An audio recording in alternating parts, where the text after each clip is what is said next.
Bismillahirrahmanirrahim. Assalamualaikum warahmatullahi wabarakatuh. Alhamdulillah, alhamdulillahi wa kafa, wassalatu wassalamu ala rasulillahil mujtaba Muhammadinil mustafa wa ala alihi wa ashabihi ahlu sidqi wal wafa. Asyhadu an la ilaha illallah wa asyhadu anna Muhammadar Rasulullah. Allahumma sholli ala nabiyyina Muhammad wa ala alihi wa sahbihi wasallam, amma ba'd. Ilahi anal fakiru fi ginaya fa kaifa la akuna fakiran fi fakri. Ilahi anal jahilu fi ilmi fa kaifa la akuna jahulan fi jahli. Rabbi shrah li sadri wa yassir li amri wahlul 'uqdatam min lisani yafqahu qawli.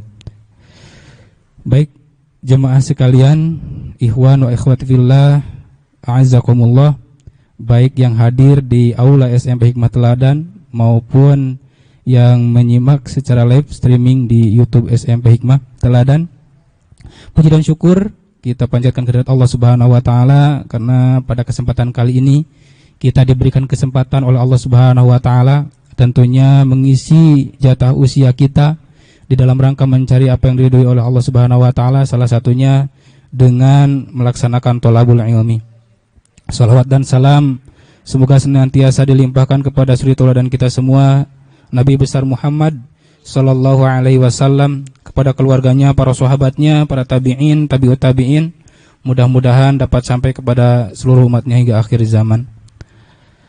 Pada prinsipnya, apa yang akan kita bahas kali ini, terutama yang saya sampaikan adalah lebih ke self reminder. Ada Miss Ica di sini. Memperingatkan kepada diri saya sendiri ya khususnya. Ya mudah-mudahan bisa bermanfaat juga buat Bapak Ibu yang hadir di Aula SMP Hikmah Teladan dan juga yang berada di rumah. Baik, awalan seperti ini. Kita sering mendengar sebuah ungkapan kalau penceramah itu sering mengungkapkan bahwa nikmat terbesar itu adalah nikmat iman dan Islam gitu ya. Tapi terkadang kalau kita bertanya, sudahkah kita betul-betul merasakan bahwa iman itu sesuatu yang lezat, sesuatu yang manis, sesuatu yang sangat lezat dalam hati kita? Nah, itu kan jadi pertanyaan. Kalau memang iman itu lezat, maka otomatis berdampak baik kepada ibadah kita, tilawah kita, tahajud kita dan sebagainya. Semuanya akan terasa ringan, akan terasa nikmat kita laksanakan. Tapi ketika sering kita mendengar bahwa nikmat yang terbesar itu adalah nikmat iman dan Islam, tapi seiring itu juga seolah-olah paradoks dengan apa yang kita rasakan ketika sholat menjadi beban, saum menjadi beban, apalagi qiyamul lail agak berat rasanya gitu. Maka sebetulnya hakikat manisnya iman itu belum kita rasakan.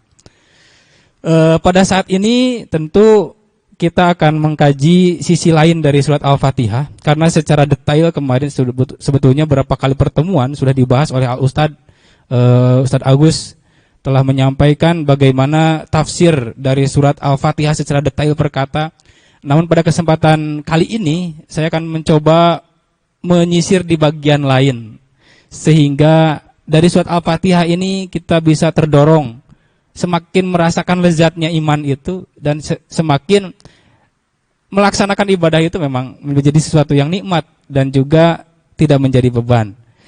Baik, selanjutnya, kenapa misalkan iman tidak terasa lezat? Salah satunya sabda Rasulullah SAW yang diriwayatkan dari Imam Muslim dari Abu Hurairah.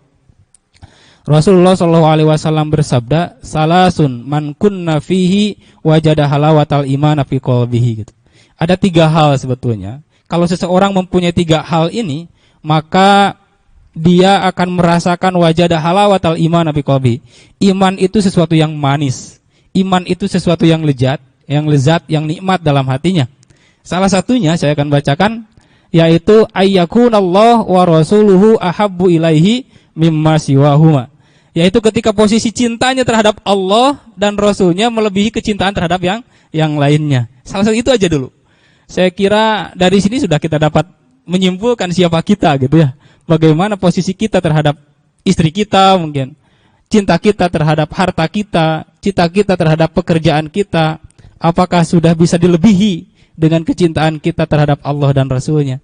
Kalau misalkan kecintaan kita terhadap selain Allah dan Rasulnya, ya jangan mengharap kita akan merasakan bahwa iman itu lezat di dalam hati kita. Mafhum mukhalafahnya kayak gitu ya. Jadi sulit merasakan iman itu lezat kalau kecintaan kita kepada selain Allah dan Rasul masih besar dibandingkan kepada Allah dan Rasul. Nah, yang harus kita, Ustadz, susah sebetulnya kalau kita membahas tentang cinta itu hal yang abstrak sekali gitu. Hanya bisa dirasakan tapi tidak bisa dilogikakan kan gitu. Kemudian bagaimana melogikakan cinta kita terhadap Allah Subhanahu wa taala dan Rasulnya kan gitu.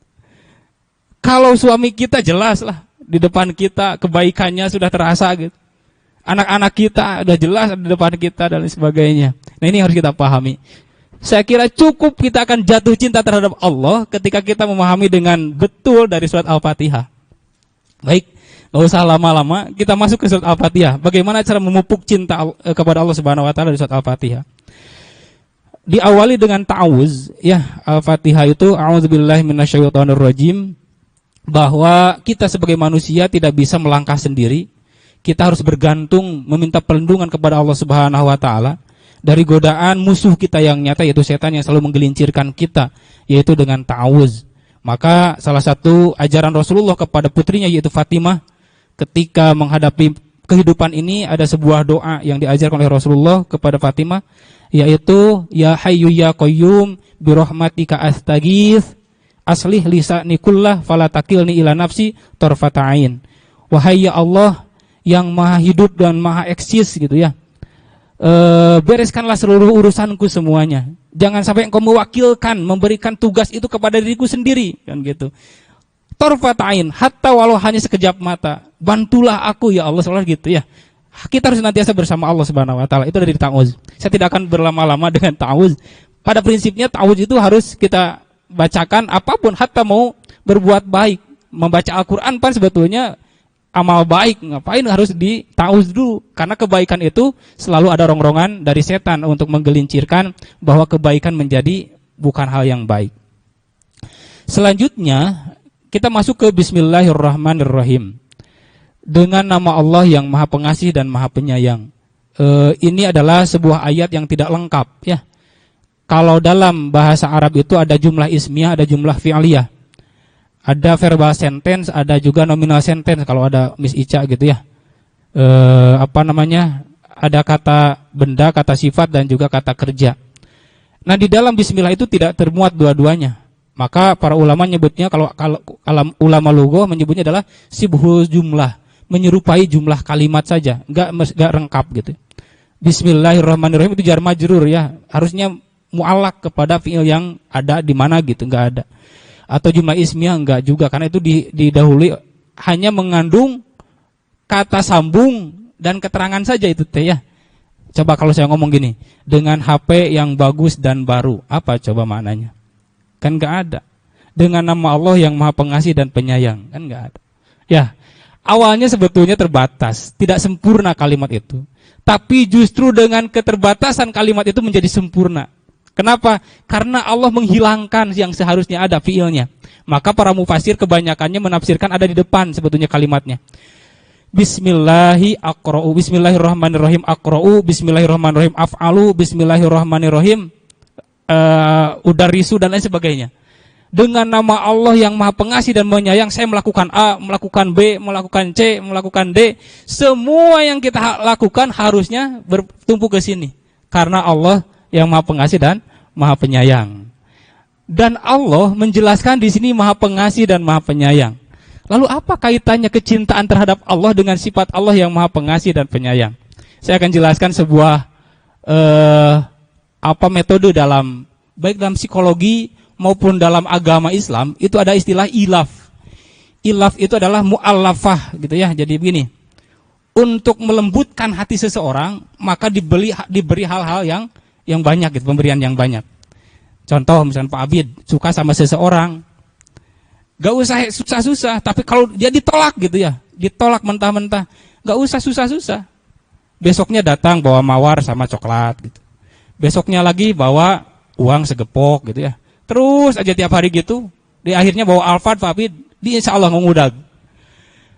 Maksudnya, pada prinsipnya naluriah manusia, kalau kita diberi dengan banyak, maka kita itu akan condong kepada pemberi.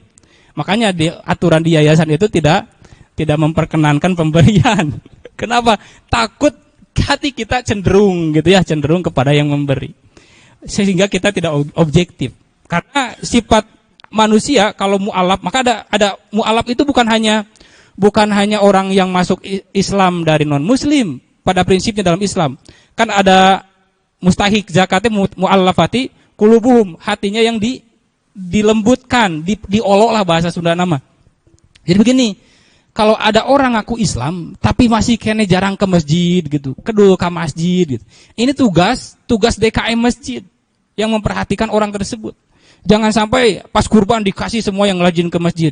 Pas yang enggak ke masjid, kenapa enggak dikasih? Tara ke masjid, terbalik seharusnya.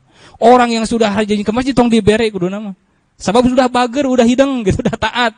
Nah, ini yang orang-orang yang jauh ke masjid kasih gitu. Orang yang masih jauh kepada Islam ini yang harus dikasih. Kenapa? Kan hatinya lagi diolah hatinya gitu. Hatta binatang sekalipun, binatang apa saja. Di Jepang ada monumen anjing di sebuah train, misalkan di sebuah train tenon, stasiun kereta. Itu kan karena dia mati menunggu majikannya yang pergi dan tidak kembali lagi. Sampai dia mati musim salju kedinginan. Karena ini menurut orang Jepang hal yang sangat hebat, dibuatlah monumen anjing di situ kan gitu. Atau di kita ada merpati kan gitu. Udah kita terbangkan balik deui. Karena apa? Kita hanya mengasih makan dan tempat tinggal. Mau kuda sekalipun, kuda perang sekalipun dibawa mati sekasarnya gitu kan. Tapi karena dia dikasih makan tempat tinggal, dia taat kepada majikannya. Itu adalah pemberian itu untuk melembutkan hati sehingga taat gitu ya, intinya gitu. Nah, Allah menjelaskan kepada kita dalam Bismillahirrahmanirrahim bahwa Allah itu Maha Pemurah dan Penyayang, Pengasih dan Penyayang.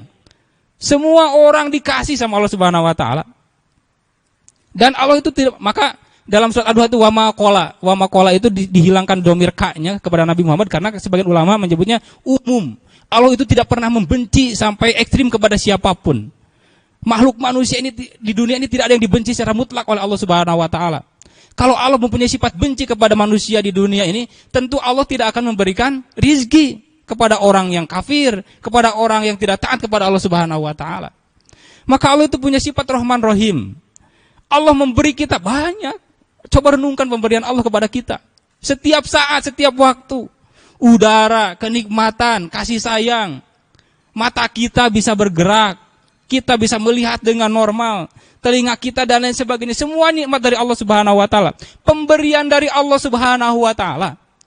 Kalau kepada manusia saja ketika kita diberi terus-terusan maka kita jatuh cinta kepada manusia, kenapa ketika Allah memberikan terus-terusan kepada kita jatuh cinta kepada Allah Subhanahu wa taala? Itu yang harusnya kita tumbuhkan dalam hati kita. Dari Al-Fatihah saja sudah jatuh cinta harusnya kita kepada Allah Subhanahu wa taala. Ya Allah, Engkau memberikan segalanya kepadaku. Memberikan, udahlah gak bakal kesebut semua nikmat Allah kalau kita sebutkan. Wa in ta'uddu nikmatallah la tusuha kata Allah. Kalau kalian berusaha menghitung nikmat Allah tidak akan terhitung. Saking banyaknya pemberian dari Allah Subhanahu wa taala. Maka ketika kita disindir oleh misalkan surat Al-Adiyat, disindir itu adalah bagaimana seorang kuda perang bisa taat ke majikannya hanya karena dikasih makan, dikasih tempat tinggal. Lalu kita sudah dikasih apapun oleh Allah Subhanahu wa taala. Innal insana lirabbih lakanud. Manusia amat tidak berterima kasih kepada Tuhannya kata Allah Subhanahu wa taala. Jadi konsep ilaf memberi yang banyak sehingga orang akan jatuh cinta kepada kita, sebetulnya manusiawi itu. Bahkan kalaupun tidak memberi diganggu saja, kita jatuh cinta kepada orang, misalkan kita ganggu dengan hal yang negatif terus-terusan selama 1 tahun. Terus kita tinggalkan, dia bakal kangen apa yang kita lakukan. Secara psikologi kan seperti itu, ganggu terus. Selama 1 tahun aja kita ganggu, kita hilang. Pasti dia, kenapa ya dia nggak ganggu saya lagi? Nah seperti itu, psikologinya seperti itu ya. Jadi konsep ilaf ini sangat manusiawi, sangat logis saya kira. Sangat logis kenapa kita bisa cinta kepada Allah Subhanahu wa taala. Karena Allah telah memberi banyak kepada kita, sehingga kita wajar kalau kita jatuh cinta kepada Allah Subhanahu wa taala. Kepada manusia pun, hatta terhadap musuh. Kalau kita mampu memberi terhadap musuh kita sendiri, maka dia akan jadi sahabat karib. Itu janji Allah ya dalam surat Fussilat ayat 34. A'udzubillahi minasyaitonirrajim. Idfa' billati hiya ahsan fa idzal ladzi bainaka wa bainahu adawatun ka'annahu waliyyun hamim. Balaslah perbuatan buruk itu dengan kebaikan, dengan hal yang lebih baik. Maka jika kamu ada permusuhan dengan dia, maka akan jadi seolah-olah seperti sahabat karib. Janji Allah. Coba Rasulullah dihina apa? Dibalas dengan kebaikan. Orang yang menghina balas dengan kebaikan. Masuk Islam mencintai Rasulullah SAW. Ya. Tapi mudah, tidak mudah, harus latihan. Dan ini triknya agar semangat kita dalam ibadah, dalam mencintai Allah Subhanahu wa taala. Pertama ini ya, ibadah akan semangat itu karena kita cinta kepada Allah Subhanahu wa taala. Akan menyampingkan yang lain, hatta surga dan neraka. Kalau kecintaan kepada Allah sudah menyerupai Robi'ah al-Adawiyah misalkan ya. Robi'ah al-Adawiyah dalam syairnya mengatakan, ya Allah, kalau aku beribadah kepadamu karena aku ingin surga, jauhkanlah aku dari surga. Ya Allah, jika aku beribadah kepadamu karena ingin diselamatkan dari neraka, maka masukkanlah aku ke dalam neraka. Karena aku ibadah kepadamu bukan karena lagi surga dan neraka, tapi karena aku mencintaimu. Kan gitu.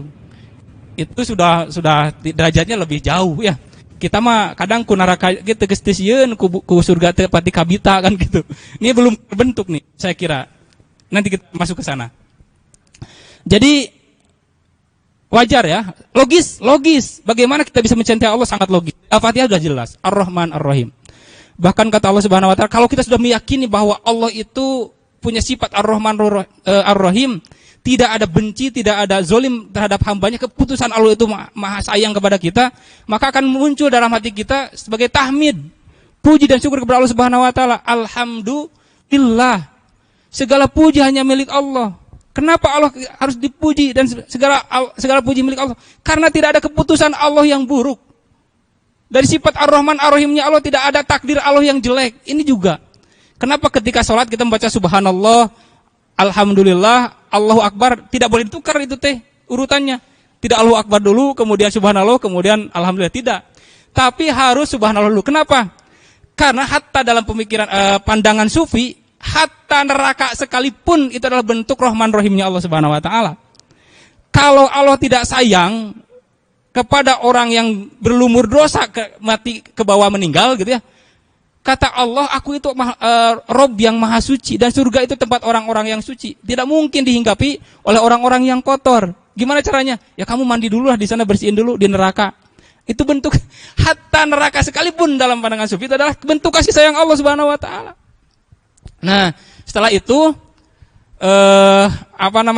baru kita akan sadar bahwa tidak ada puji kecuali hanya bagi Allah Subhanahu wa taala, takdirnya, keputusannya, kebaikannya kepada kita. Bahkan kata Allah, kalau kamu tidak cukup dengan sifat Ar-Rahman Ar-Rahimku, maka Allah menyebutkan Rabbul Alamin. Bismillah, alhamdulillahi Rabbil Alamin. Allah memposisikan sebagai Rabb. Kalau buat orang Arab disebut Rob, langsung ngetei apa? Langsung hudu lah gitu ya. Bahasa kitanya mah. Jadi begini, karena buat orang Arab, Rob itu adalah posisinya sebagai tuan dan hamba.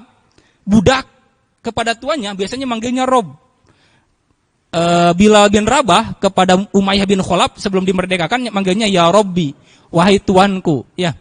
Kenapa Rob? Rob itu tidak bisa diterjemah dalam bahasa Indonesia sebagai Tuhan. Itu tidak mewadahi. Karena kata Rob itu terdapat Al-Mun'im, Ar-Rozak, Al-Murabbi, gitu ya, Al-Qayyim, itu termaktub dalam Rob.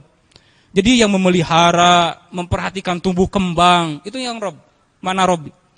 Bahkan kalau contoh dalam lisan Arabi, kalau kita misal menanam biji di sebuah pas bunga, misalkan ya kita kasih pupuk, media tanam, disiram sampai tumbuh, sampai berbunga, berbuah, sifat kita memupuk itu Rob, sebagai Rob atau Murabi gitu. Maka tidak ada yang cocok sifat Allah sebagai Rob diturunkan ke dunia kepada makhluknya, kecuali hanya kepada kedua orang tua. Selain orang tua mah kalau ada guru menyebutnya saya Murabi, jauh sebetulnya. Rata-rata hanya transfer ilmu, kita mau mu'alim paling juga ya, atau mu'adib, mendidik adab, segitu.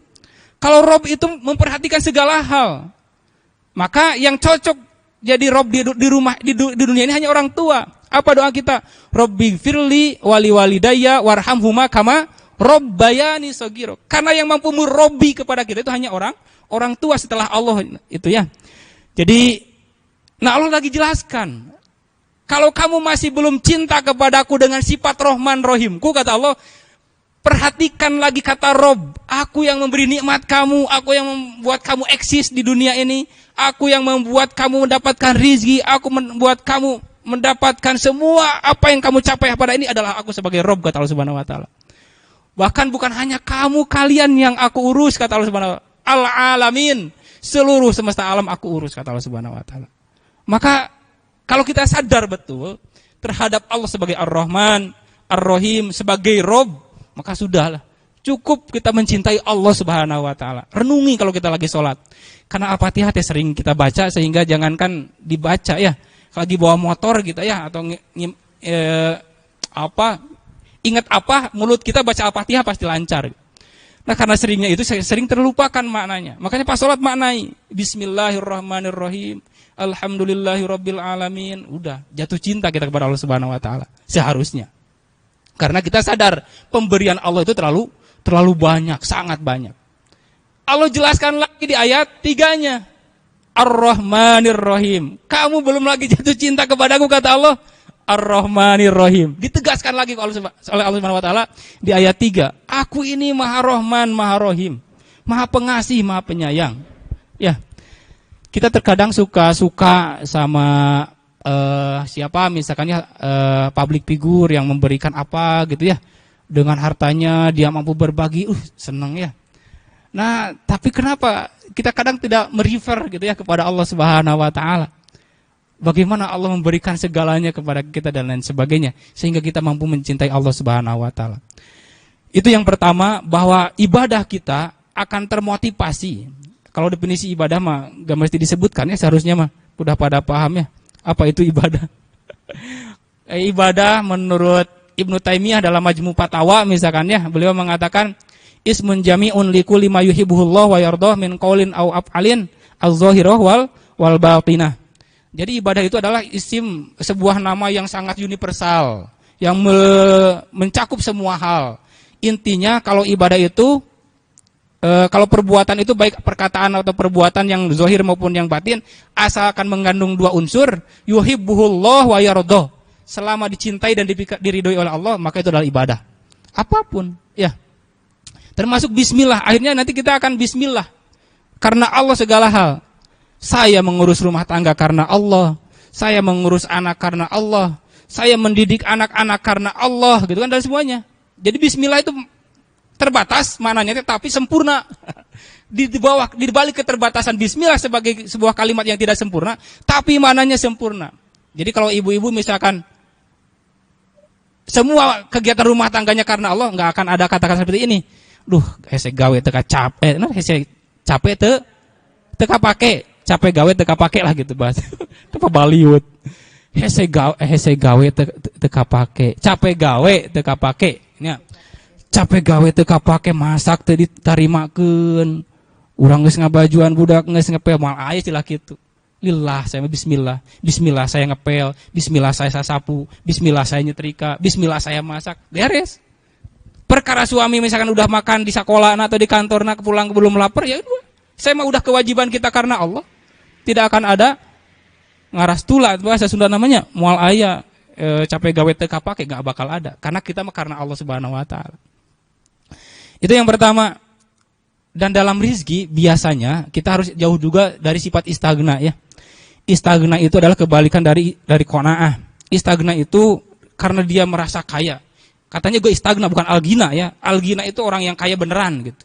Tapi kalau istagna mah pura-pura kaya, meyakini diri kaya sehingga tidak perlu pertolongan orang lain apalagi terhadap Allah Subhanahu Wa Taala. Hati-hati dengan sifat istagna. Karena kemaksiatan itu togo, kita akan melampaui batas Allah itu karena kita punya sifat istagna. Dalam surat Al-Alaq misalkan ya.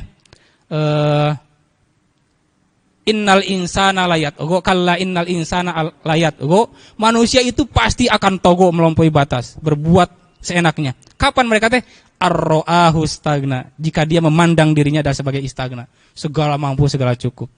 Begini Bapak Ibu, saya diingatkan oleh sebuah pesan dari seorang mufasir Istagna itu kalau penghasilan kita mampu diukur dengan logika kita, itu kecenderungan orang istagna itu besar. Maksudnya tidak melibatkan Allahnya besar. Dia kerja dari pagi sampai sore, ngerjain A sampai B atau sampai Z, masuk jam 7, keluar jam 5. Seperti itu tiap harinya. Kemudian nanti pas akhir bulannya dia dapatkan rekening gitu ya. Masuk notifikasi di mobile banking misalnya, terus gitu. Kalau di kita mending masih ada yang ngingetin. Alhamdulillah hilal sudah masuk, bilang alhamdulillah. Ini masih melibatkan Allah. Saya kira masih melibatkan Allah. Lah kalau orang yang tidak punya grup, yang tidak ada yang ngingetin, hilal udah muncul, kan apa yang dia lakukan? Dia lakukan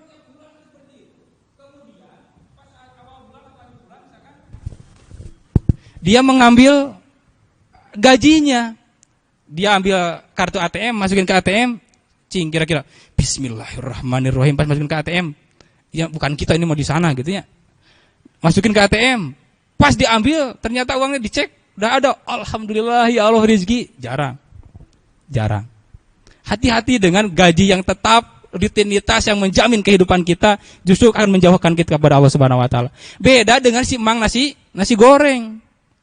Biasanya dia pergi sebelum maghrib, misalkan bawa roda, pamit ke istrinya, Bu, doakan ya mudah-mudahan jualan kita lancar malam ini. Iya Pak, saya doakan. Ibunya rajin sholat di rumahnya, zikir, berdoa, ya Allah lancarkan usaha suami saya. Suaminya tek di komplek gitu sampai Isya belum ada yang pesan. Pas sudah Isya dia pesan, mang nasi goreng. Alhamdulillah ya Allah, rizki datang, ladangan gitu. Dia ngeliling lagi tek, mang nasi goreng, alhamdulillah. Bayangkan kalau 150 porsi semalam, dia bergetar hatinya 150 kali dan mengucapkan nama Allah Subhanahu wa taala. Apakah kita selama 1 bulan bekerja, alhamdulillah ya Allah rizki, alhamdulillah, atau ke ATM, alhamdulillah ya Allah, jarang sih ganatnya. Apa yang akan kita rasakan ketika mendapatkan seolah-olah itu rizki? Ketika mendapatkan bonus di luar gaji. Kalau kita mendapat bonus di luar gaji, alhamdulillah ada rezeki. Itu orang yang gajinya tetap biasa seperti itu biasanya. Bukan di sini, di sana. Saya bersyukur di sini masih kali lagi ada yang mengingatkan. Ada yang mengingatkan. Hilal sudah masuk, alhamdulillah. Itu pertahankan, budaya bagus itu. Minimal sebulan sekali kita ucapkan alhamdulillah kepada Allah Subhanahu wa taala. Di Darut Takjim itu. Jauh di sana gitu ya, Cikasar nama. Nah, orang-orang ya kalau kita makan gajinya masih di bawah 5 juta gitu. Orang yang 10 juta ke atas 30 juta per bulan kan udah ngambil uang, ngambil belanja, ngambil uang, atau bawa motor, drive thru ya, ATM udah. Kadang tidak melihat, alhamdulillah ya Allah, jarang melibatkan Allah Subhanahu wa taala. Maksudnya, ketika kita sadar dalam pekerjaan kita sering melibatkan Allah Subhanahu wa taala, sadar bahwa rizki itu pemberian langsung dari Allah Subhanahu wa taala, maka kita akan mudah mengucapkan alhamdulillahirabbil alamin. Seperti itu ya. Ini adalah cambuk buat hati saya, sebetulnya diri saya, ya Allah, diingatkan gitu ya. Mudah-mudahan nanti pas ke ATM bismillahirrahmanirrahim, keluar alhamdulillah ya Allah rizki. Coba minimal sebulan sekali gitu merenya. Kan orang tukang nasi goreng mah tiap malam berapa puluh kali. Kita mah karek sebulan sekali jarang, astagfirullah. Istighfar ya. Bukan kita yang di sana ya. Bukan di sini, di sana, jauh. Itu yang pertama ya. Jadi sebuah keterkaitan kepada Allah, kesadaran rezeki dari Allah itu mendatangkan pujian bagi Allah, itu mudah mengalir tulus dari kita. Itu dari ayat 1, 2, 3 itu memupuk bagaimana kita jatuh cinta kepada Allah Subhanahu wa taala agar semangat dalam ibadah, termotivasi. Ustaz susah geningannya cinta ke Allah teh. Logika kan gitu. Makanya saya apa ibu jatuh cinta kepada suami bagus kan tiap bulan masih ada resiko dan lain sebagainya. Allah lebih dikit tuh kan gitu. Oh, sadar bisa lebih mencintai Allah Subhanahu wa taala. Tapi ulah gitu kan suami teh. Cicing atau ngaganggu rek ibadah na cinta ka Allah. Cinta. Naon itu kasurupaan naon cik si bapana teh. Nah, ada posisi yang harus kita tempuh di situ ya. Bukan berarti cinta kita kepada Allah mengabaikan cinta kita kepada suami, bukan seperti itu. Karena Allah juga tidak egois. Bahkan kata Rasulullah, jika seorang suami tidak bekerja, lagi cuti, ada di rumah, maka haram istri melakukan puasa sunnah kecuali izin suaminya, kan gitu. Tidak boleh puasa sunnah seorang istri walaupun padahal suaminya lagi ada di rumah, kecuali diizinkan oleh suaminya. Kan Allah itu berarti Allah menghargai cinta kita terhadap suami. Ya, tidak egois Allah gitu. Keren ya Allah teh. Semakin cinta we ka Allah Subhanahu wa taala. Lamun susah keneh teh ka harti keneh. Kumaha tuh posisi cinta abdi kasih AA jeung ka Allah gitu. Ada Syekh Muzafir Ozak dalam bukunya misalkan Love is Wine ya. Bahasa Indonesia nama secawan anggur cinta diterjemah nantinya. Ini tokoh sufi modern asal Turki ya. Maksudnya teh cintana teh lain cinta bucin ka Allah ya mah. Kata beliau, istri, anak, suami itu adalah ibarat mawar atau puisi yang diberikan oleh sang kekasih. Jadi kita akan menikmati puisi yang indah dari sang kekasih. Nikmati baca puisinya, indah. Tapi sesuatu hal yang bodoh ketika kita menikmati puisi tapi tidak mencintai yang memberikan puisi, kan aneh. Paham ya? Maksud saya gitu. Nikmati istri saya, suami saya, anak saya, kecintaan kita terhadap keluarga, tapi yakini bahwa ini adalah bentuk terindah pesan dari yang mengasihi kita, mencintai kita. Siapa? Allah Subhanahu wa taala. Muzafir Ozak. Subhanallah ya. Silakan setelah ini beli bukunya. Bukan sponsor ya. Maksudnya itu kecintaan Allah Subhanahu wa taala, semangat dalam ibadah.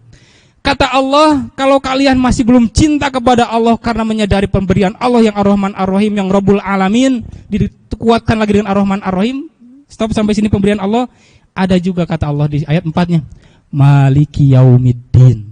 Allah itu raja di hari pembalasan yang punya otoritas.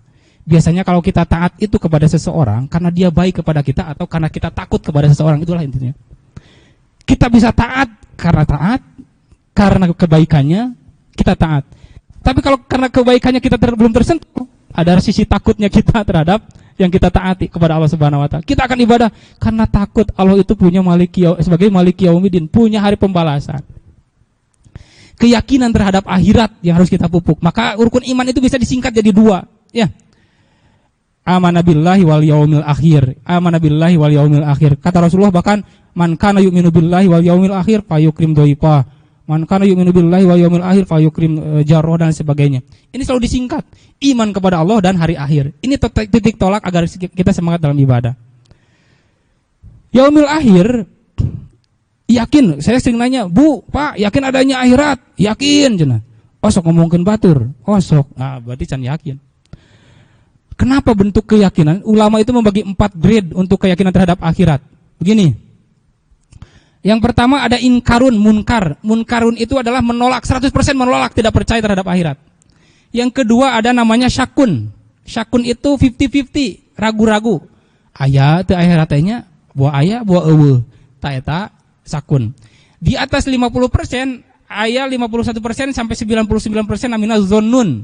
Zonna yazunnu. Ini di sini. Nah, 100% terhadap akhirat percaya namanya yakinun, yukinuna. Wabil akhirati hum yukinun, itu yakin. Tapi sebelum ke yakin, Allah masih mentolerir asalkan 50% lebih satu. Di kata zon, sudah stop kita maksiat, sudah semangat pasti dalam ibadah kata Allah. Kenapa? Ada dalilnya.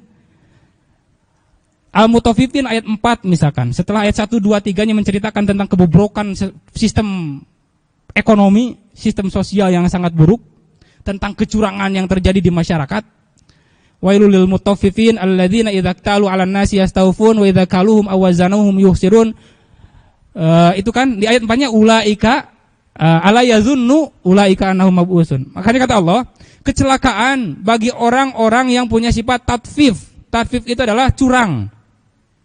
Curang itu kalau dia membeli dari pasar, nawarna teh setekar kebek.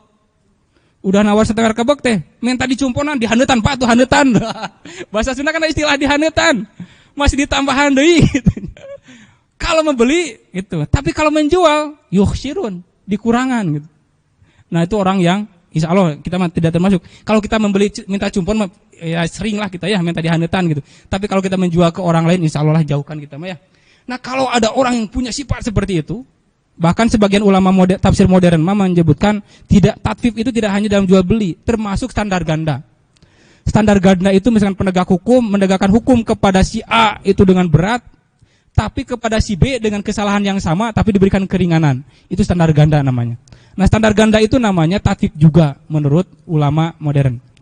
Nah, agar kita terhindar dari kebobrokan sistem sosial dan ekonomi yang seperti itu, kata Allah, ala yadhunnu ulaika annahum mab'usun. Cukup mereka punya zon aja, menyangka bahwa mereka akan dibangkitkan nanti pada hari kiamat. beres. Kalau kita sudah yakin adanya kiamat, adanya akhirat, udah tidak akan ada lagi kecurangan, tidak akan ada lagi kemaksiatan. Tidak mesti yakin, cukup di kata zon, kata ya zunnu. Dan Allah selalu konsisten. Termasuk dalam sholat. Bapak Ibu pengen khusyuk dalam sholat, Ustaz, hese khusyuk sholat teh gampang sebetulnya. Lihat definisi khusyuk dalam Al-Quran. Bukan yukinun. Surat Al-Baqarah ayat 49-50. Misalkan ya Allah Subhanahu wa taala berfirman, "Wasta'inu bis-sabri was-shalah wa innaha lakabiratun illa 'alal khashiin." Khashiin. Minta tolonglah kepada Allah itu dengan sabar dan salat. Dan salat itu akan terasa berat. Salat itu berat kecuali bagi orang-orang yang khusyuk, Apa definisi khusyuk kata Allah? Alladzina yadhunnuna annahum mulaqu rabbihim, yaitu orang-orang punya zon akan bertemu dengan Rabbnya nanti di akhirat. Itu sebetulnya maka akan khusyuk salatnya. Enggak usah bahkan Allah tidak mendefinisikan alladzina yuqinuna. Kalau yuqinuna wah berat, kita harus yakin. Enggak mesti 50% plus 1 kamu akan khusyuk dalam salat kata Allah Subhanahu wa taala. Jadi ini yang harus kita pupuk. Yang pertama, kecintaan kita terhadap Allah, kesadaran atas pemberian Allah kepada kita akan melahirkan cinta kita terhadap Allah Subhanahu wa taala. Kalau masih belum tumbuh rasa cinta, takutlah terhadap hari pembalasan, terhadap hari akhir. Minimal kita punya zon, enggak usah yakin. Dan itu akan menyetop sebagai rem dalam perbuatan buruk dan juga akan semangat dalam beribadah. Termasuk mencontoh Rasulullah. Mencontoh Rasulullah kan kita gampang ngomongnya ya. Dalam surat Al-Ahzab surat ke-33 ayat 21 misalkan, a'udzubillahi minasyaitonirrajim. Laqad lakum fi Rasulillahi uswatun hasanah. Sok stop didinya dalilna teh. Sesungguhnya pada diri Rasulullah itu adalah ada suri teladan terbaik bagi siapapun. Jadi polisi, jadi tentara, jadi panglima ada contohnya. Orang miskin Rasulullah pernah contoh, lengkap, ekonom lengkap di situ. Tapi tidak dilanjutkan. Bagi siapa mencontoh Rasulullah menjadi gampang itu? Kata Allah, liman kana yarjullah wal yaumal, bagi orang yang punya harapan terhadap Allah dan juga keyakinan terhadap hari akhir, itu bisa mencontoh Rasulullah SAW. Kalau dia tidak punya keyakinan, kecintaan terhadap Allah dan juga keyakinan terhadap hari akhir, berat mencontoh Rasulullah SAW. Rasulullah itu tahajudnya sampai 1 rakaat yang membaca Al-Baqarah, Ali Imran, Al-Maidah, An-Nisa, coba bayang 1 rakaat. Maka Rasulullah bengkak-bengkak. Berat bagi kita kalau kita tidak yakin akan Allah dan juga hari akhir. Jadi laqad kana lakum fi Rasulillahi uswatun hasanah liman kana yarjullah wa yaumil akhir. Allah selalu menggandengkan ini. Iman kepada Allah, hari akhir. Iman kepada Allah, hari akhir. Agar apa? Semangat. Hatta mencontoh Rasulullah pun kalau kita iman kepada Allah hari akhir akan mudah kita laksanakan. Subhanallah ya. Jadi semangat, harusnya ibadah semangat ya. Setelah ini gitu. Saya mengingatkan sekali lagi, self reminder, bisa salah ya gitu. Nah setelah itu baru lihat ayatnya, kata Allah Subhanahu. Juicy menurut saya ini ayat Al-Fatihah itu ya. Diawali dengan agar memupuk kita cinta kepada Allah Subhanahu wa taala dengan pemberian Allah Ar-Rahman Ar-Rahim, Rabbul Alamin Ar-Rahman Ar-Rahim lagi. Kemudian digemar lagi Allah Maliki Yaumiddin. Allah itu yang ada pembalasannya, nanti ada akhirat, harus yakin. Baru iyyaka na'budu wa iyyaka nasta'in. Konsep ibadah itu setelah ada keyakinan ini dulu. Maka akan timbul hanya kepadamu kami menyembah, hanya kepadamu kami beribadah. Ketika keyakinan kecintaan terhadap Allah dan keyakinan terhadap akhirat sudah terbentuk. Maka kalau kita perhatikan misalkan ayat-ayat surat-surat Makkiyah dalam Al-Qur'an, itu akidah yang digembleng.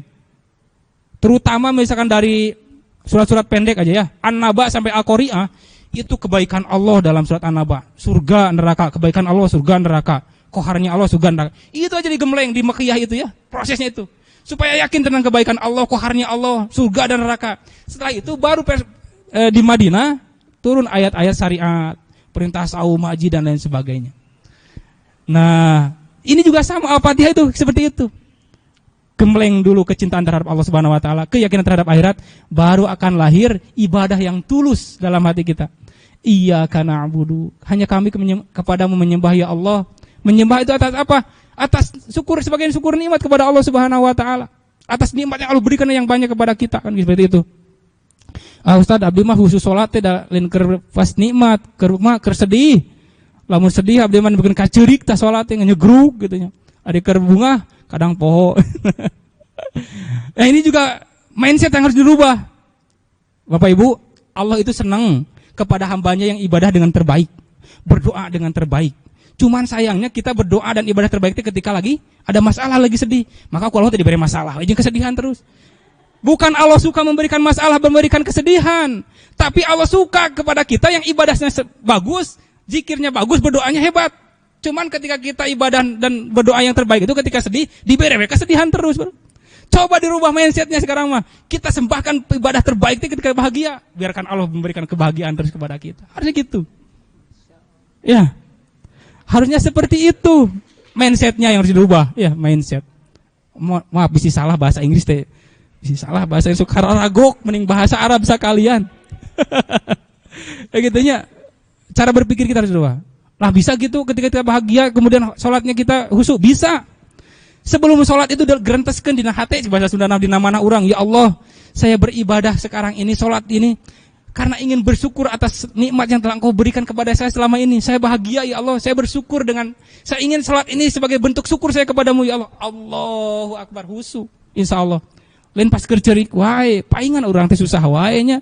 Da urang mah di ibadahna pas keur susah, pas alusna teh geuningan. Nah orang teh sedih wae, paingan da ku Allah.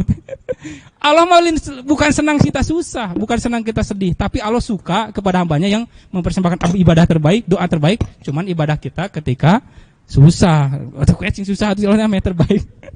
Rubah dari sekarang ya, bukan rubah, ubah kalau bahasa Budian ya. Ubah bukan dirubah, dirubah mah dicaruh. Oke baik, terima kasih. Itu jadi setelah keyakinan terhadap Allah, keyakinan terhadap akhir terbentuk, maka akan ada ibadah. Pertama, ibadah yang tulus karena bersyukur atas nikmat Allah Subhanahu wa taala, berbahagia ya. Bahagia, ya Allah, habis pada salat, Allahu Akbar ya Allah. Jadikan salat ini, saya menjadikan salat ini sebagai bentuk syukur, berterima kasih atas nikmat yang Kau berikan selama ini. Saya sudah mencapai capaian seperti ini ya Allah. Logika saya tidak mungkin bisa dalam titik seperti ini gitu. Maka saya ingin berterima kasih kepadamu dengan ibadah ini ya Allah. Allahu Akbar, khusyuk. Walaupun kita sedang lagi dalam kebahagiaan, dalam kesuksesan. Itu wa iyyaka nasta'in, dan hanya kepadamu kami memohon pertolongan, gitu ya. Ini jadi dasarnya dari sana dulu, ya. Al-Baqarah juga sama ya. Diawali yu'minuna bil ghaibi, baru yuqimuna shalah wa mimma razaqnahum yunfikun. Sebelum yuqimuna shalah dan wa mimma razaqnahum yunfikun, jadi bentuk keimanan terhadap yang gaib heula, terhadap Allah, terhadap hari akhir, surga dan neraka, dipupuk dulu itu, baru akan timbul salat yang khusyuk, gitu ya.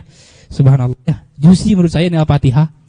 Keren lah gitu ya. Diresapi pas dibaca kita salat. Bismillahirrahmanirrahim. Allah teh maha baik gitu ya Allah. Gitu ya, nikmat gitu. Alhamdulillahirabbil alamin. Dijelas lagi gitu ya. Allah Rabbul alamin. Ar-Rahmanirrahim. Baru Maliki Yaumiddin. Wah, takut saya ya berbuat buruk karena Allah akan minta penuntut pembalasan nanti di akhirat. Setelah itu baru ibadah kita menjadi terbaik. Iya, bahkan katanya iya Kak, hanya kepadamu, tidak karena yang lain. Saya infak, saya sholat, semua ibadah saya ngepel, saya apapun, iya Kak ya. Harusnya gitu jadinya teh. Ya, stres di rumah mau stres. Suami cik ya teh, nah kalau terkene akan beda karena Allah urang mah. Pel deui we gitu. Gitu. Insyaallah. Sesuatu yang diniatkan karena Allah, yang kedua akan kekal abadi ya. Yang bukan karena Allah tidak kekal ya. Itu. Oke, selanjutnya setelah itu, setelah keimanan kita terhadap hari akhir, terhadap Allah dipupuk kemudian tulus sehingga ibadah yang terbaik yang hanya karena Allah, yang hanya Allah. Kemudian ingat, da setan mah moal cicing wae, ngagoda we. Si ieu geus ikut pengajian dia bakal khusyuk salatna, bakal baik karena Allah Subhanahu wa taala, digoda ku setan. Maka urang nyuhunkeun ka Allah, ihdinas siratal mustaqim. Ya Allah, saya sudah mendapatkan hidayah ya Allah. Mudah-mudahan saya tetap ditunjukkan, diadakan, tetap berada orang-orang dengan istiqomah, mustaqim, berada di jalan yang istiqomah. Istiqomah dalam mencintai Allah Subhanahu wa taala, istiqomah dalam keyakinan terhadap akhirat, istiqomah dalam mempersembahkan ibadah terbaik kepada Allah Subhanahu wa taala. Siratal ladzina an'amta 'alaihim, yaitu jalan orang-orang yang telah Engkau beri nikmat. Siapa orang yang beri nikmat? Dijelaskan dalam surat An-Nisa ayat 69 ya. Dijelaskan Allah Subhanahu wa taala, "Wa may yuti'illaha wa rasulahu fa ulaika ma'al ladzina an'amallahu minan nabiyyin an'amallahu 'alaihim minan nabiyyin wasiddiqin wasyuhada'i wassolihin wa hasuna ulaika rafiqo." Firman Allah dalam surat An-Nisa ayat 69. Orang-orang yang telah diberi nikmat oleh Allah Subhanahu wa taala itu adalah minan nabiyyin, para nabi.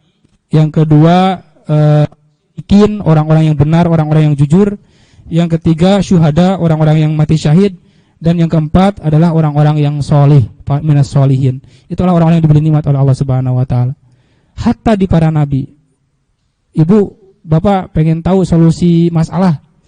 Cukup baca doanya Nabi Yunus saja udah kita udah bisa keluar dari masalah sebetulnya. Yakini aja itu. Tapi kita masih sok dibaca tapi tengarti. La ilaha illa anta subhanaka inni kuntu minadh dhalimin. So padahal masalahnya yang paling berat di bacaan Nabi Yunus enggak ada sebetulnya. Bayangkan. Nabi Yunus itu meninggalkan kaumnya sebelum diperintahkan oleh Allah Subhanahu wa taala. Untuk ukuran saya sebagai penceramah dengan dai, hal itu yang biasa lumrah gitu. Seperti ini. Dalam 60 tahun ya riwayatnya teh Nabi Yunus teh berdakwah cuma dapat 2 orang. Bayangkan, saya dakwah di kampung selama 60 tahun dengan 2 orang umat, anggap pindah itu kacimahi kan gitu. Wajar kalau menurut hitungan kita. Tapi kalau Nabi perintah Allah Subhanahu wa taala, Nabi Yunus udahlah, saya pindah. Kalian nanti diazab oleh Allah Subhanahu wa taala, saya pindah. Belum perintah dari Allah Subhanahu wa taala. Pindah naik perahu. Di perahu teh ada orang-orang yang beriman. Ini mah Nabi Allah. Kita senang nih naik perahu sama Nabi Allah. Ternyata di tengah laut ada badai. Tengah malam malah ya ada badai. Udahlah kita buang muatan kita kelebihan nih, dibuang semua yang memberatkan. Sudah dibuangin bahan-bahan apa gitu. Masih kena gitu oleng. Wah, ini harus ada orang yang dikecemplungkan atau diceburkan ke laut. Yaudah gimana? Kita kocok aja lah, dikocok. Keluar Yunus gitu kan. Bukan Yunus ini, Nabi itu ya. Nabi Yunus. Keluar Nabi Yunus. Kata nakodana, gak mungkin, dia kan seorang Nabi yang soleh. Kita coba lagi, dikocok lagi. Keluar lagi Nabi Yunus. Yang ketiga, keluar, dikocok lagi, keluar lagi. Udahlah. Ini keputusan Allah, berarti Nabi Yunus yang harus. Nabi Yunus dalam riwayatnya membuka baju ya. Dan membuka baju itu, sebagian riwayat menyebutnya membuka baju. Karena secara logika, kalau renang, itu kan kalau pakai baju lebih dinginnya. Dan yang kedua, mengurangi daya gerak gitu ya. Ya, jadi buka baju langsung loncat ke laut. Pas loncat ke laut sudah disiapin ikan nun ya, zunnun. Ikan paus lah kalau sekarang. Capluk oleh ikan paus, masuk ke dalam ikan paus. Kata Allah, Nabi Yunus itu berada di dalam zulumatis salasa. Dalam 3 masalah gelap. Ya, kalau kegelapan itu masalah biasanya disebut kegelapan ya. Kegelapan yang sangat gelap, 3 kegelapan. Sebagian membahas nyebutnya 3 kegelapan itu gelapnya malam, gelapnya dasar laut, gelapnya perut ikan. Secara logika, mana yang bisa mengeluarkan Nabi Yunus dari perut ikan paus? Gak ada.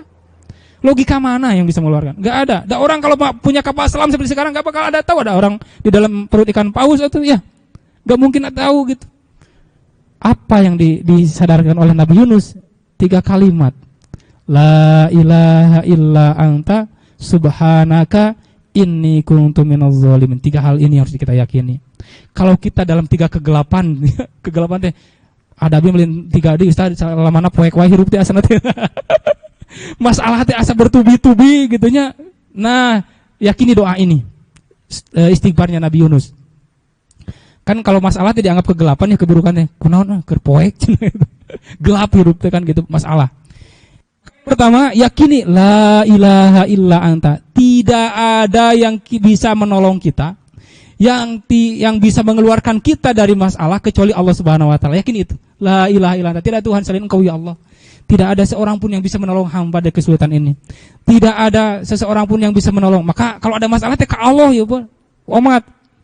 Dan diperintahku Allah mah fa amma bi ni'mati rabbika fahadis. Lamun kana nikmat Allah sok beja-beja. Urang masuk tibalik, urang di ditu ya manya. Sok tibalik, ari nikmat lamun menang nikmat sok jempe, ari menang masalah di beja-beja. Di ditu jauh ya. Tibalik. Harusnya kalau ada masalah ke Allah Subhanahu wa taala, kalau ada nikmat kasih tahu orang lain ini saya punya nikmat gitu ya. Yo bareng-bareng traktir misalkan dan lain sebagainya. Gitu. Ya ditraktir tong ada goan di penta dikasih harusnya ya seperti itu. Jadi yakini tidak ada yang bisa mengeluarkan masalah kecuali Allah. Yang kedua, yakini bahwa setiap keputusan Allah itu adalah terbaik. Sehingga dalam diri kita tidak ada suuzon. Yang lahir dari mulut kita, subhanaka, maha suci Engkau ya Allah. Saya berada dalam titik ini itu bukan karena takdirmu, tapi ini ada something wrong dengan diri saya, misalkan seperti itu. Kalau ada keburukan menimpa diri kita, kata Allah, apapun yang kebaikan yang menimpamu adalah faminallah, ataupun tapi kalau keburukan menimpa famin nafsi, kata Allah, maka itu disebabkan oleh diri kamu sendiri sebetulnya. Kalau ada kegelapan dalam hidup kita, itu pasti ada sesuatu yang salah dengan diri kita. Yakini itu. Sehingga dalam diri kita, subhanaka, maha suci yang Engkau ya Allah. Tidak ada keputusan Engkau yang buruk. Hatta dalam titik ini, saya dalam kegelapan, ini bukan keputusan, tapi ini kesalahan saya. Baru kita mengakui, subhanaka inni kuntu minaz zalimin, ya Allah, saya termasuk orang yang zalim. Sadarkan diri kita bahwa masalah yang ada dalam diri kita itu adalah buah dari kezaliman kita. Sucikan Allah. Puji Allah Subhanahu wa taala. Apa? Dikeluarkan oleh Allah Subhanahu wa taala Nabi Yunus dari ikan paus. Keren. Itu adalah, maksudnya kalau kita misalkan ingin melihat bahwa orang-orang yang diberi nikmat oleh Allah itu adalah salah satunya para nabi, contohlah para nabi gitu. Termasuk dalam yakin itu, kalau kita ada masalah baca, Ustaz, kalau baca masalah kita harus baca apa? Baca ini 1000 kali. La ilaha illa anta subhanaka inni kuntu minaz zalimin. Diyakini henteu, paling nanti keluar tina masalah nanya. Yakini itu. Bahwa Allah itu yang maha mengeluarkan dari segala masalah. Sucikan Allah, tidak ada keputusan buruk dalam diri kita dari Allah. Dan yakini bahwa ini adalah buah kezaliman kita. Itu ya, sehingga bukan jalan orang-orang yang engkau murkai, orang-orang yang durhaka terhadap Allah Subhanahu wa taala. Walau sebagian mufasir merefernya kepada orang-orang Yahudi, orang-orang yang zalim. Jangan kepada jalan yang engkau murkai, itu jalan orang-orang yang zalim. Dan juga bukan orang-orang yang sesat, orang-orang yang tidak punya hidayah, tidak dapat hidayah dari Allah Subhanahu wa taala. Itu saya kira dari Al-Fatihah yang sangat buat saya sendiri ya, khususnya sangat juicy buat saya ya. Sangat nikmat kalau merenungi Al-Fatihah ini, bahwa apa ya? Kita bisa jatuh cinta kepada Allah Subhanahu wa taala dengan Fatihah.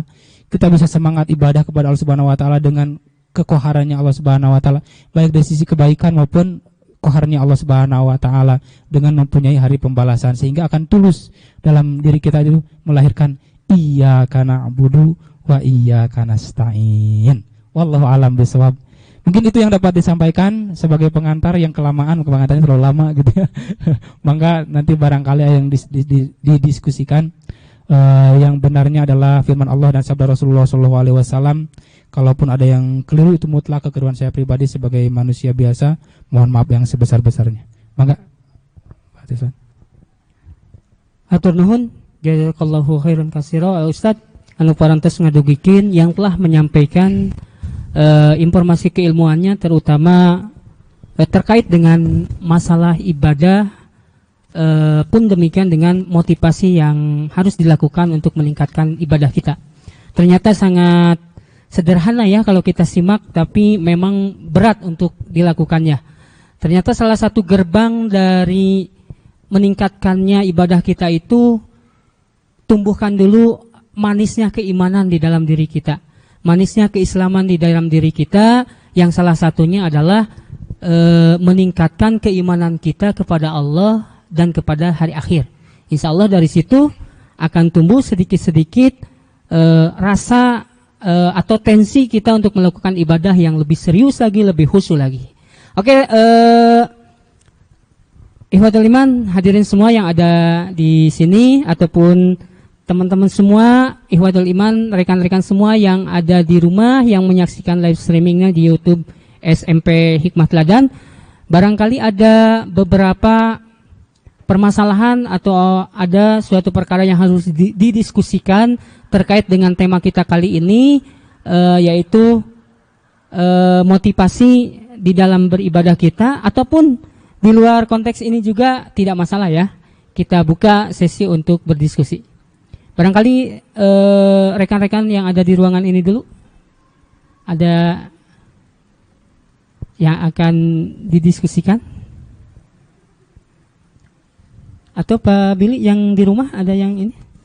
Tidak? Oh, masih belum ada ya? Ya, Ibu Dian, dipersilakan.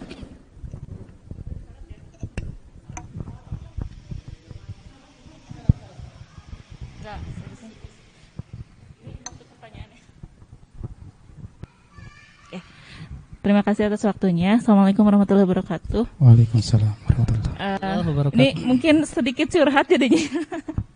Kalau ini ya tadi kan menarik sekali ya kita ternyata dari surat Al-Fatihah ini sendiri gitu ya bisa menjadi sebuah motivasi untuk ibadah kita gitu ya. Gini mungkin Pak untuk yang kalau yang saya alami sendiri gitu. Tadi sempat jadi kayak kesentil gitu. Ya, kalau misalnya kita tuh udah bismillah gitu ya.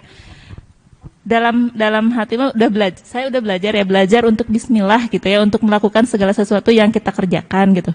Tapi kadang-kadang gitu Pak, tadi kalau kata Pandang tadi mau ngarasula gitu ya. Kalau kita sudah bismillah, berarti kan saya balik lagi ke sentilnya gini, oh bismillahnya mungkin belum benar gitu ya, kayak gitu. Jadi kayak gini, kayak tadi saya lupa, saya ya tadi pagi aja Pak ini mah ya, sebelum berangkat itu kita udah ngepel udah apa gitu, tiba-tiba pas ngeluarin motor di teras tuh ada ayam, nggak tahu ayam siapa gitu ya, udah buang kotoran, kita kan jadi ngepel lagi sebelum berangkat ya gitu, jadi 2 kali ngepel gitu ya kayak gitu. Nah itu tuh ngerasula dalam hati tuh. Iya gitu kan, aduh ini ayam siapa sih gitu, padahal kan ayam mungkin nggak punya etika ya gitu ya untuk ini gitu ya. Nah jadi maksudnya pertanyaannya sih sebenarnya gimana sih gitu ya supaya kita itu bisa menjaga apa ya niat kita udah belajar nih misalnya untuk bismillah ini gitu ya, untuk dalam segala hal itu sudah kita libatkan Allah misalnya seperti itu ya, bismillah. Tapi ya gitu Pak, tetap aja geningan ada ngarasulannya gitu ya. Gimana sih supaya kita tuh bisa istiqomah gitu Pak untuk kembali lagi ke niat awal kita, supaya tidak seperti itu gitu. Kayak gitu tuh. Gimana Pak? Mangga, itu aja sih mungkin. Ya, hatur nuhun Ibu Dian. Ini langsung aja ya supaya, atau mau ditampung dulu Ustaz? Langsung saja. Oke ya, ini terkait dengan lillah mungkin. Biasa kalau ibu-ibu atau perempuan itu terkait dengan rasa gitu ya.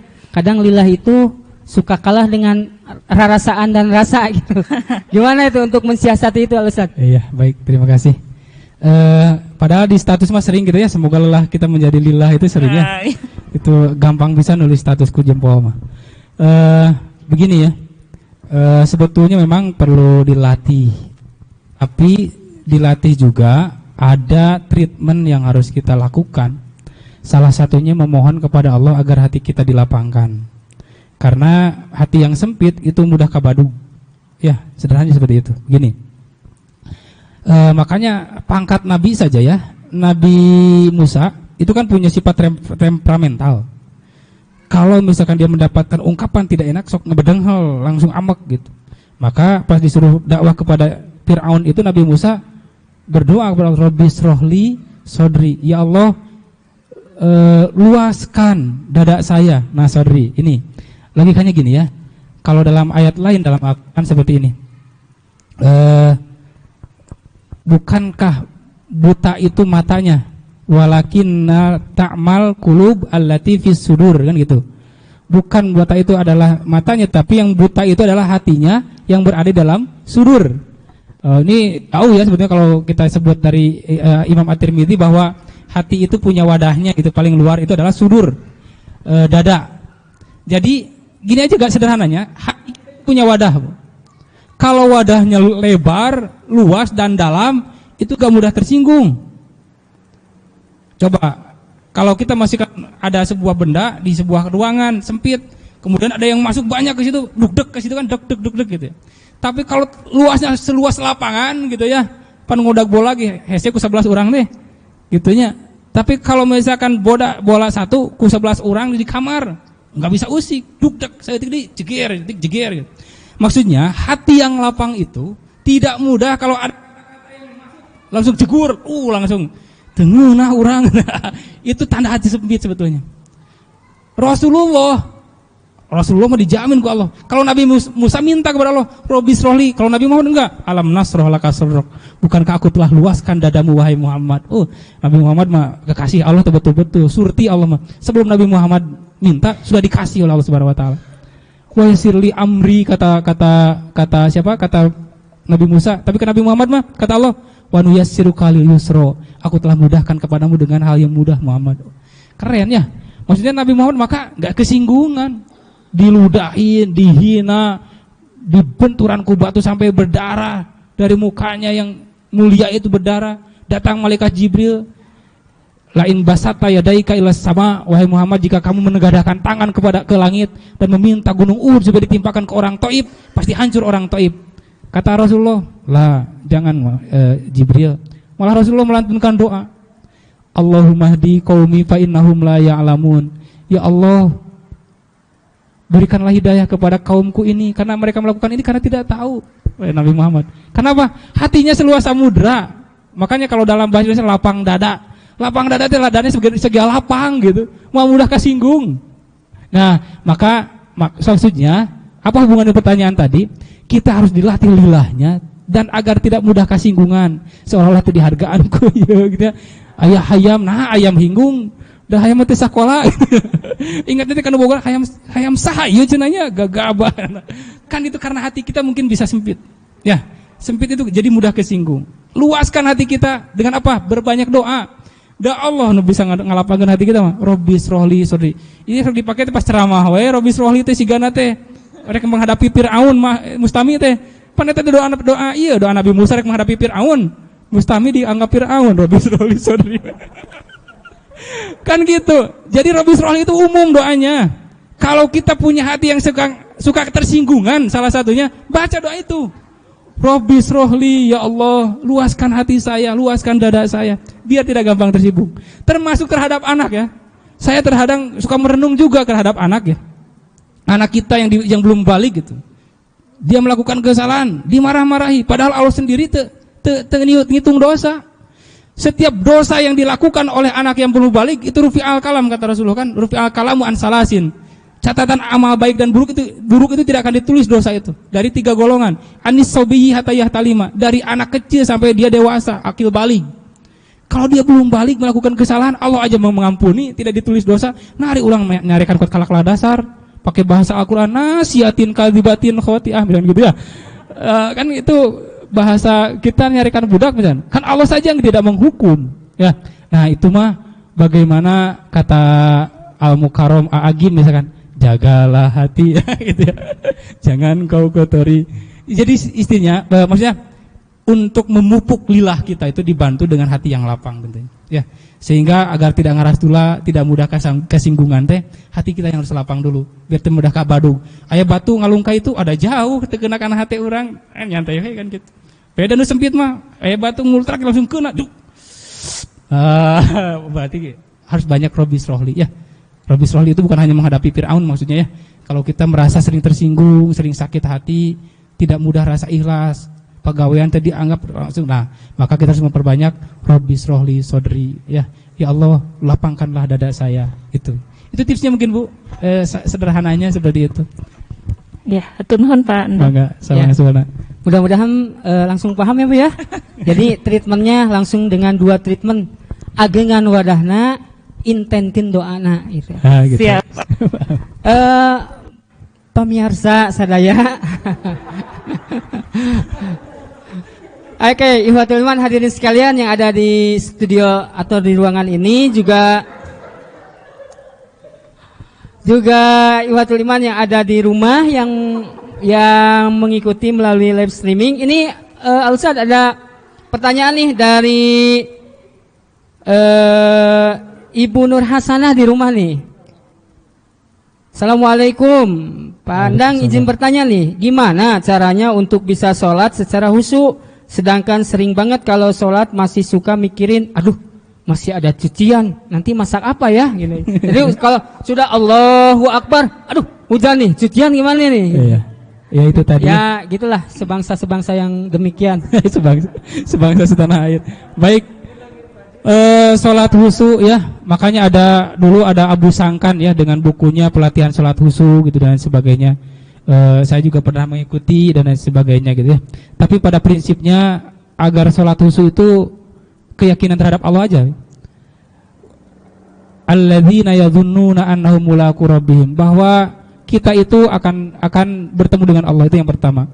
Yang kedua, kita bisa belajar dari sebuah hadis Rasulullah SAW. Ketika ditanya oleh seorang sahabat, ya Rasulullah, ausini aujiz, Ya Allah, berikan wasiat kepadaku dan singkatlah.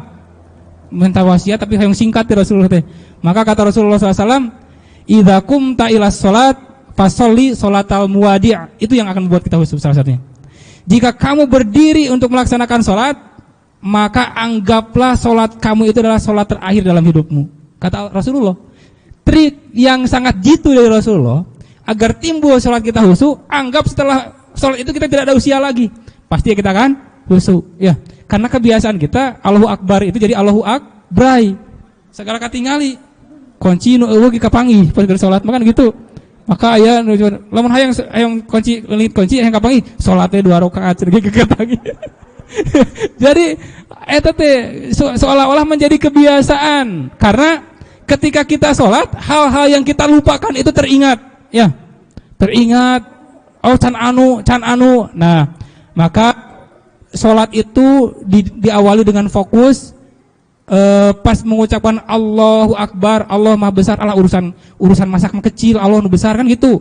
Allah nu Maha Besar. Urusan jemuran lah kecil, tinggal ke Allah ya Allah untuk maka hujan kan bisa gampang. Keur Allah mah gampangeun, masihan payung eta di luhureun. Popoyan, cikasar kan gitu. Kalau kita ingat jemuran, ingat pasakan, Allah Maha Besar, itu masalah kecil semua. Allah mah mampu. Kalau hujan, Allah alam kieu teu ya. Allah mah mampu. Saya tadi was-was. Jangan-jangan kalau di aula saya ceramah pasti gandeng ke hujan. Juga kain alhamdulillah teh hujan-hujan kan gitu ya. Allah mah gampang. Maka ketika sholat itu memang diresapi Allahu Akbar maknai. Kita menyebutkan Allah Maha Besar itu semua kecil urusan. Leungit kunci motor kecil kayak aya kunci mobil lah gitu ya kan gitu. Seperti itu. Nya kuncina. Karena kuncina heula. Nah, maksudnya di dasar itu maknai sholat kita. Al-Fatihah kalau dimaknai kan jadi khusyuk kita sholatnya, maknai Al-Fatihahnya, Allahu Akbarnya maknai seperti itu, maka kita akan khusyuk. Dan yang paling paten kata Rasulullah, kalau kita tidak khusyuk karena itu, anggap we sholat kita sholat perpisahan dengan dunia ini. Idza qumta ila sholat fasholli sholatal muwadi' kata Rasulullah. Jika kamu hendak melakukan sholat, maka anggap sholat itu adalah sholat yang terakhir dalam hidupmu. Pasti khusyuk. Ya Allah, setelah sholat ini mungkin saya akan menemuimu. Nah udah sholat khusyuk, terbaik sholatnya kan gitu. Rasulullah ya dalam sebuah hadis yang saya bisa. Nah, jadi intinya maknai sholatnya. Yang kedua yakini sebagai sholat khusyuk. Tapi terkadang dimaknai juga belum tentu khusyuk ya. Ibu bapak misalkan ada orang yang harus diikuti dengan rasa. Makna itu harus diikuti dengan rasa. Maksudnya ketika kita mengucapkan Bismillahirrahmanirrahim, kita rasakan bahwa Allah Maha Pemberi dan sebagainya. Aya nu ngarti artina, tapi bakal teu khusyuk. Ya gampang lah. Saya mengucapkan misalkan ke saha, ke pamato I love you. Kan misalkan itu saya ngucapin, tahu artinya I love you apa? Artinya tahu kan? Tahu, tapi udah perasaan, teu ngarubahna naon. Kan gitu. Ya, maksudnya seperti itu. Mengerti arti itu tidak menjamin otomatis sholat akan khusyuk. Tapi sholat yang khusyuk akan bagus ketika kita memahami maknanya gitu maksudnya ya. Didasarkan dengan rasa, ikuti dengan rasa. Beda kalau kepada orang yang sangat kita cintai, I love you. Wah, getarannya kan beda. Ya, seperti itu. Paham artinya berarti ikuti dengan perasaannya gitu. Dengan dimaknainya betul-betul. Itu saya kira untuk sholat khusyuk ya. Pahami makna, rasakan dengan hati kita, kemudian anggap kalau susah wae geus lah, anggap salatnya salat terakhir rek maot urang engke geus salat. Nah, gitu ya. Untuk Ibu Nur Hasanah insyaallah seperti itu ya. Anggap kata Rasulullah anggap salat yang terakhir. Wallahu a'lam bishawab. Oke. Atur nuhun Ustaz. Ya, begitu Ibu, mudah-mudahan bisa dipahami ya, dan untuk semuanya juga mudah-mudahan bisa memahaminya juga. Baiklah, mungkin ada yang lain lagi? Masih ada ini sisa waktu nih. Kalau tidak ada jangan dipaksakan ya. Ada jemuran dan itu belum dijahitan. Iya, mangga Bu Silvi gitu. Ibu Silvi, ya silakan. Boleh silakan. Ke depan aja ke sini biar ke zoom langsung. Oh ini, oh maaf. Nah, itu kotaknya. Nah, itu. Itu khusus untuk kotak yang bertanya itu. Sudah Pak. Tes. Bismillahirrahmanirrahim. Ya, Pandang. berbicara tentang kelegaan hati gitu ya. Mungkin kalau apa ya, kalau sudah sering, bahasa Pandang tadi apa, sudah sering kesenggol-senggol masalah dengan hati yang sempit dan akhirnya menjadi lapang, kemudian datang lagi masalah nih. Ini terkait dengan pendidikan apa ya, titipan mendidik anak nih Pandang ya. Karena kan kita dikasih anak itu kan titipan, kita harus mendidiknya sebaik-baik yang kita bisa. Tapi kadang kan anak kita itu bikin kesel gitu ya, yang tadi kata Pandang, kalau anak kecil is okay lah, dia belum ini. Tapi ini anak sudah balik, sudah harusnya paham, ternyata tidak paham juga, sudah kita usahakan segala hal. Saya sering dapat pertanyaan tuh begini, kan saya suka bilang gini, sabar atuh Bu, berdoa weh, semoga sama Allah diubah hatinya gitu ya, saya suka bilang gitu. Tapi kan terus ketika saya ngomong gitu, dalam hati saya sendiri teh bertabrakan gitu, antara pan orang teh kudu ngajaga amanah Allah ieu teh gitu, tapi ieu budak tuh bisa wae, sementara kudu sabar minta Allah, terus kan tanggung jawab saya kumaha gitu ke Allah. Nah, hal seperti itu Pandang sering, untuk saya ya sebagai seorang guru, sebagai orang tua, itu sering bertabrakan di antara itu, antara ingin sepenuhnya memasrahkan, ya Allah, anakku ini hambamu, muridku ini hambamu gitu kan, milikmu gitu, saya hanya mengusahakan yang terbaik, tapi ngelihat dia salah gitu dan bisa dibejaan, udah geremet oke gitunya. Ntar aku gimana ngejawabnya sama Allah, udah itu bisa-bisa ya nggak didik budak misalnya kayak gitu. Itu gimana tuh Pandang? Hatur nuhun. Assalamualaikum. Ya, mangga langsung aja. Langsung aja. Baik, Bu Silvi, pertanyaan yang menarik ya. Tapi kalau bab pendidikan anak ini sebetulnya ada kajian khusus bab ini di dalam surat Luqman ya. Nanti mungkin sama Pak Agus juga akan dibahas surat Luqman dari ayat 1 sampai 17 ya, itu tentang hambatan pendidikan dan lain sebagainya. Tapi prinsipnya seperti ini. Mendidik itu adalah sebuah kegiatan proses, bukan kegiatan goal. Yakini itu. Mendidik itu adalah sebuah kegiatan proses. Jadi kalau kita berharap finish dari pendidikan SMP misalkan, keliru sebetulnya. Jadi kalau ayah budak bentangul ti SMP ti cager-cager ben keluar, terus pas kuliah ke menang gitu. Yang penting kita jangan berhenti menyampaikan kebaikan. Sampaikan kebaikan, mudah-mudahan ada titik yang membuat dia itu titik balik gitu ya. Sehingga dia sadar. Dan apapun jangan bosan, kita mengingatkan, tugas kita mau proses aja, mengingatkan. Bisa jadi pas dia udah tua nanti, dulu pantas ya Bu Silvi pernah ngomong gini ke saya, padahal dia udah punya istri baru inget. Nggak masalah. Karena pendidikan itu sebuah proses. Kalau kita perlihatkan, lihat surat Luqman dari ayat 9 misalkan sampai ayat 17, itu sebuah yang harus dimiliki oleh guru, prosesnya, metodenya dan lain sebagainya, tapi anaknya itu tidak punya kriteria. Aneh. Anaknya tidak ada kriterianya dan goalnya tidak ada. Kalau surat Luqman berbicara, yang pertama, gurunya itu seperti Luqmanul Hakim. Syaratnya adalah kata Allah Subhanahu Wa Taala, walaqad ataina Luqmanal hikmata. Yang pertama harus ada hikmah guru itu. Hikmah itu adalah yang paling tepat maknanya dalam konteks ini adalah kesesuaian antara ilmu pengetahuan dia dengan amal perbuatannya. Itu hikmah. Jadi guru yang punya hikmah, orang tua yang punya hikmah itu adalah ketika dia berucap dengan ilmunya sesuai dengan perbuatannya. Teladan yang kita ketengahkan kepada anak-anak. Itu yang pertama. Syarat, gurunya ada syaratnya, gurunya mah. Orang tua ada syaratnya, tapi anaknya gak ada syarat.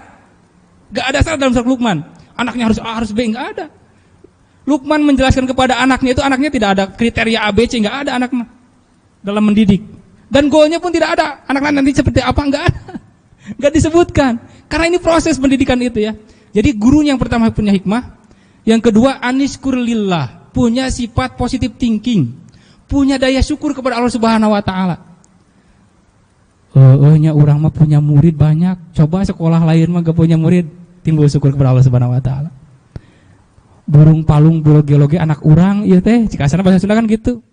Orang mah boga budak, ayat teman orang seberapa tahun teh boga budak, hayang boga budak, kayak itu kadieu teh boga budak. Syukuri dulu itu. Datangkan dalam hati kita rasa syukur dulu. Setelah hikmah kita bisa memberikan contoh. Ya, yang pertama mananya. Yang kedua positive thinking. Bahwa Allah menganugerahkan anak didik yang banyak kepada kita. Sekolah lain PPKM kemudian PSBB bubar gitu ya. Kita malah penuh murid kita ngantri gitu. Ini yang harus kita syukuri. Kita banyak murid gitu. Itu yang kedua. Walaqad atayna Luqmanal hikmata an yashkurillahi wa ma yakun. Itu yang kedua apa ya? Saya lupa. Kalau dibacakan. Nah, setelah itu wa id qala Luqmanu libnihi wa huwa ya'iduhu kan gitu ya. Di selanjutnya karena tadi mah wa may yaskuru fa innahu yaskuru nafsi kan gitu. Dan terus wa id qala Luqmanu libnihi. Nah, ini baru ada metode pembelajaran. Wa huwa ya'iduhu ketika dia memberikan petutur pengajaran kepada anaknya. Metode pembelajarannya adalah ya'idu. Mau'idhah. Gini ya. Kalau tadi gurunya atau orang tua itu harus punya sifat hikmah dan syukur. Yang kedua, metodenya adalah harus mengajar dengan cinta. Mengajar dengan cinta ya, dari hati gitu, tulus. Gak ada embel-embel apa, saya tulus betul-betul. Maka ekspresinya ekspresi cinta. Ya bunaya, wahai anakku sayang. Wahai my dear son, gitu kan bahasa orang kulo nama. Bukan ya ibni, wahai anakku, bukan wahai anakku sayang. Ekspresi cinta itu lahir dari pengajaran cinta. Dan kalau pengajaran dengan cinta tidak akan jenuh. Sok bayangkan, ayah hiji laki-laki dan perempuan lagi falling in love misalkan ya, jatuh cinta. Chat misalkan di bis maghrib nebikan ka subuh kan teu karasa. Tapi kalau berbasis brain based learning misalnya berbasis otak, sabarapa menit sih kekuatan otak menyerap pengajaran? Ya, tapi kalau dengan hati yang tulus dengan cinta gitu ya. Muridnya mencintai gurunya, guru mencintai muridnya, lama tentu. Oh, udah habis lagi ya waktunya ternyata. Udah gak rasa. Tidak akan jenuh belajar mengajar itu ya. Proses yang harus kita tempuh. Jadi gurunya syukur, gurunya hikmah, bisa memberikan contoh, metodenya dengan penuh cinta, kasih sayang kepada anak ya. Kemudian nah baru masuk ke materi tentang akidah, la tusyrik billah ya bunaya, la tusyrik billah. Baru ke situ. Goalnya nggak ada, coba sampai akhirnya nggak ada. Berbuatlah kamu kepada orang lain, yakini bahwa Allah mengawasimu. Kalau ada biji, misalnya sebesar kecil pun Allah Maha tahu. Itu pendidikan karakter kepada anak-anak ya. Kuatkan akidahnya. Dilihat oleh Allah Subhanahu Wa Taala. Itu pendidikan sebuah proses semuanya. Di dalam surat Luqman ini tidak ada goal. Anak Luqman jadi apa? Nggak ada penjelasannya. Anak Luqmanul Hakim itu gak ada penjelasannya misalnya dalam ayat itu jadi seperti apa, kecuali nanti penjelasannya kalau pendidikan metodenya seperti Luqmanul Hakim nanti kita akan bertemu goalnya itu di surat Maryam. Zakaria itu hananam wa zakatan wa taqiyya. Nah, itu prosesnya seperti Nabi Luqman, goalnya nanti di surat Maryam kalau ingin lihat goal gitu. Tapi proses pendidikan ini pada prinsipnya adalah sebuah proses, bukan masalah goal. Perkara misalkan bentang, ya udah kita sudah maksimalkan tenaga kita, pikiran kita, hati kita udah kerahkan untuk mendidik anak tersebut. Perkara hasilnya belum kelihatan, biarlah mudah-mudahan suatu saat nanti kita akan melihat bagaimana dia berhasil.